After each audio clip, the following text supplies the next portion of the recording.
Hey everybody, so I am back and I'm just doing a bit of a hobby update as well as like what's on the table, and as far as just talking chat real quick about gaming and just some miscellaneous stuff. But this one, I don't think this one will be too long, but for those of you that know me, like when I say that, that could mean the exact opposite. But yeah, like in front of you I have my Avengers assembled, literally and figuratively. What I've got that you probably notice is this big thing, and so this is, I never mentioned that I got this on the channel, but I have gotten the Hulk. This was a bit of a cool find because you can't buy them retail easily. Like if you find someone that has them in stock, you're kind of lucky depending on where you're at. I just was browsing a online retailer in my country, in Canada, that I often frequent, and they just happened, I clicked on it, and I could swear that I've looked at it in the past and it wasn't available, but just one day it happened to be available. I literally called them up, they're in Ontario, to confirm that they had it and that it wasn't a mistake, and they did, and so I got it. I'll talk a little bit about that, but I guess I'll just show here a little closer that I've got, right up front here I've got Captain America. And I've showed these guys already, I'm pretty sure. I haven't showed them assembled, but I've got them. I've done gap filling and preparation on all of them except the Hulk, and I'll talk about that in a second. These casts were better than the casts that I've had so far that were the older Knight models that I'd gotten. I think their casting is improving. This one was just 2 arms I had to put on. It was pretty simple. I actually did get one missing base, and I used Elektra's base, and a friend had given me a replacement. But essentially, it's not the molded plastic, it's just flat, like I think probably like the War Machine one. So I actually just did some of my own green stuffing and just created a bit of a slatey molded ground for Iron Man. Yeah, and so these ones are done. No major issues with I mean, I did have to do some mold lines and stuff. Now the Hulk was another story altogether. Now I'm going to show a picture in a second, but the Hulk still has a lot of gap filling to do, and probably more than all of the other models combined. It is an older sculpt by them. It's a really large sculpt, and anybody that ever known that's put this together has had to use a fair bit of green stuffing. I ended up using JP Weld because this thing is really heavy. I mean, you could literally use this as a weapon. This thing is just huge, and if you can see, I've got some significant gap in there, but I've seen this painted up even when there are significant gaps, and it paints up really well. It is a really nice mini. It's just that there are a couple of really big gaps that I have to fill in.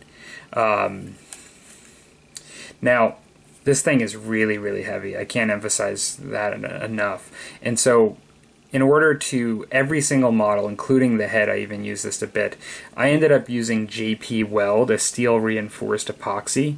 I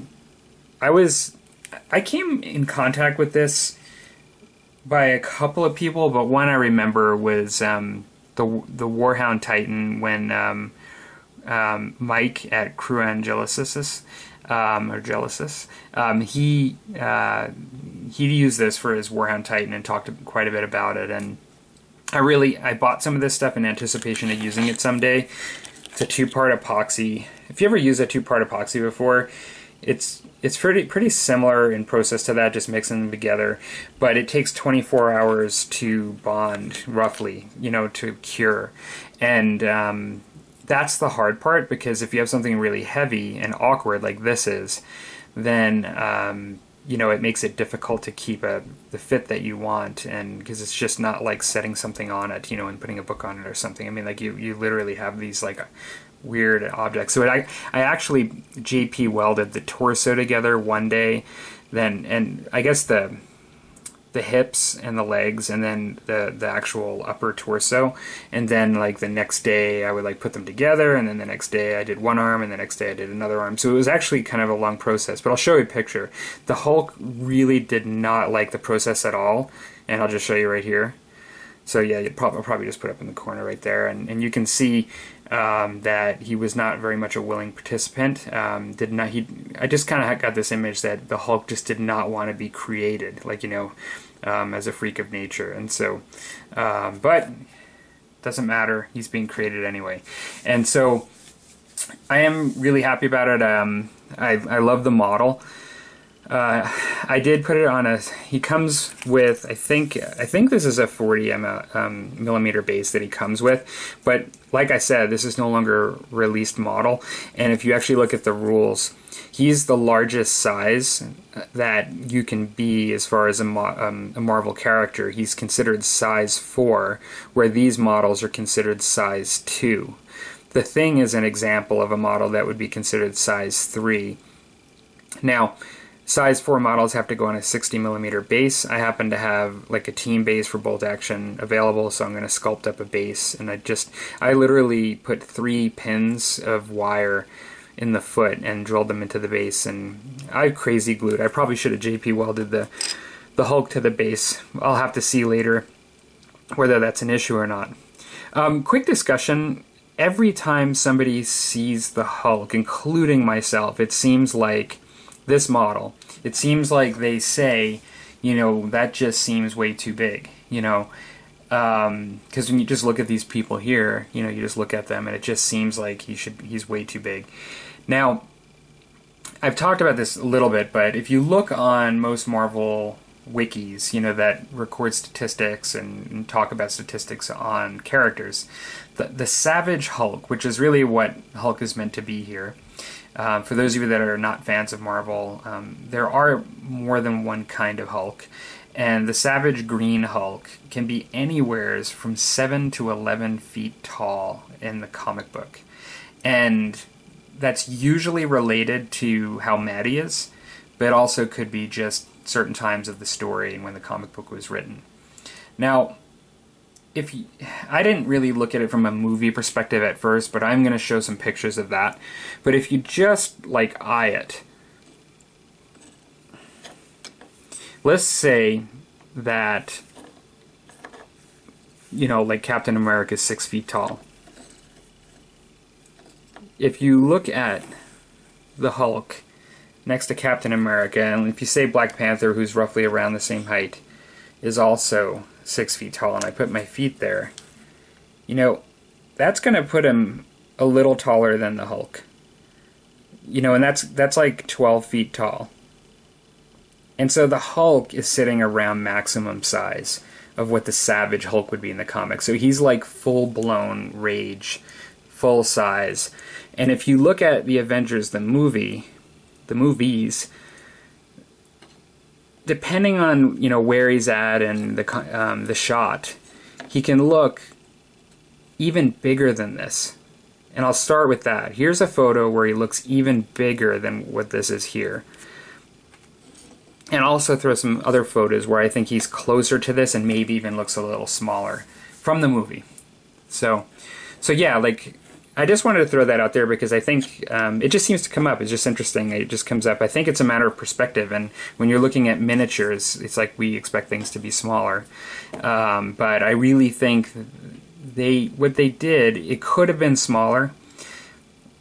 I mean, because I just said it, 7 to 11 feet is where he ranged from. But what they did is they hit the max size, I think. And in some ways, that's kind of cool.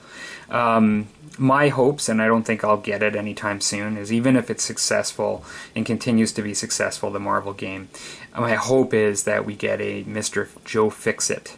And I'll throw a little picture of that up. And that was the Hulk in his gangster years, where it was the gray Hulk, not the Savage Green form. And he was intelligent and had a lot better healing ability, but he wasn't as big. He was very strong, but not as strong. So he was, a little bit, in some ways, less powerful than the Savage Hulk. Probably overall less powerful, but he also had intelligence, and, he spoke articulately compared to the Green Hulk and things like that. It was kind of cool. I like that storyline, and I'd really like to get him, in his gangster outfit, because he actually worked for the mob at one point. It was awesome. So, looking forward to painting this stuff up. I am going to be green stuffing this. Even though I can't use the Hulk yet, I'm going to finish my Avengers, including the one that I can't use yet. I suspect Hulk's coming soon for the rules, and then I'll be able to use them. So yeah, that's kind of all that's going on at the moment for that. I did receive some clear bases. I've got, you'll notice I didn't use the clear bases that I talked about on these guys. I think because I've already started my Spider-Man miniatures game models, like the Green Goblin and stuff on these bases that they come with, I just decided to stick with them. But I have these clear bases, and they're really cool. And I'm going to use them for the civilians that I showed in that one video. And so these ones are going to go on clear bases. And also, I'm probably going to eventually get the pack of like 50 of these, like of the same period, that are different models. And I'm going to put them on much larger clear bases where you have like sort of crowds going down the street, stuff like that. And so that'll be kind of neat too. I'll probably end up doing that probably after I do all the current superheroes I have. I'll probably just work on some civilians, because I want to get these guys so I can get going on the game. I have a bit of a 40k Knight update as well. I spent most of my time working on the armature to get the right proportions for my sculpture I'm going to be doing of a Knight Scion, but Mechanicum Scion, you know, Knight pilot. And so I'll do a bit of a shout out, but gosh, I'm trying to think of the channel, but there's a gentleman that I'm just really bad with names sometimes. With I don't really chat as much like with this guy. I have actually left comments and correspond a little bit. He's really helpful. But I'm going to leave a link to a gentleman that's been doing a lot of sculpting tutorials, who is a professional sculptor, and he's awesome. And I used this. I used his videos in order to help make the armature more to proportion and use his techniques. And it was just, yeah, it was excellent. This last bend here is going to be cut off eventually, but this is just to go into some cork or a sculpting piece. But that's where like the feet would end. So I also eyed it because he does like 35mm, which would be closer to what these guys are. I wanted this to be 28, and so I did adjust his numbers as I went along. This is a Victoria Miniatures Mini that's 28mm that I used as a bit of a guide. If you look at the torso, it's very close where the shoulders and the torso end, and then where the head ends. The legs are kind of hard to see because even though his extend to the ground, he's sitting down, and so yeah, it's just definitely looks different. But yeah, I use the same proportions. So I'm really looking forward to getting started on this. For those of you that watch my question and answer session, you remember I kind of talked a bit about getting started being the hardest part with some of my projects, and particularly with getting into the sculpting. Even this was kind of tough at first, like just getting myself to do it. But as I got going with it, it was kind of fun. This isn't the best wire that I've got here. I'm going to get some proper 24 gauge wire that he recommends in the future. But I do think this is strong enough to fit the job, to hold the clay. I'm not going to use green stuff. I'm actually going to be using a Super Sculpey firm clay that you then fire in the oven for this. And so I think it'll be good to hold everything in the meantime. Like I said, that's the main thing I've really done for the Knight, in addition to all this other stuff since the last time I gave a table update. One thing I did do is I did mess around. Let me zoom out a bit, because this is the Knight. I did start working on the interior a little bit. I actually am going to leave the sides the way they are for the interior and insert some computer screens and things. I've seen others do that part already, and I think it looks good in here. It looks kind of industrial and stuff, and I'm going to put some other, I'm going to model in here a bit, but I'm not actually putting this on the walls, like creating like a drywaller essentially. But because I have the spin mechanism on the bottom, I am putting a floor in, and I don't know what you guys think, but I was thinking I made this thing for the back to also have a bit in the back. I'm not even sure that I need that. But next step for me will be the chair, because I need to size the chair appropriately to not only fit in that compartment well, but also to fit the pilot now that I've got the seat here. Yeah, so that's that.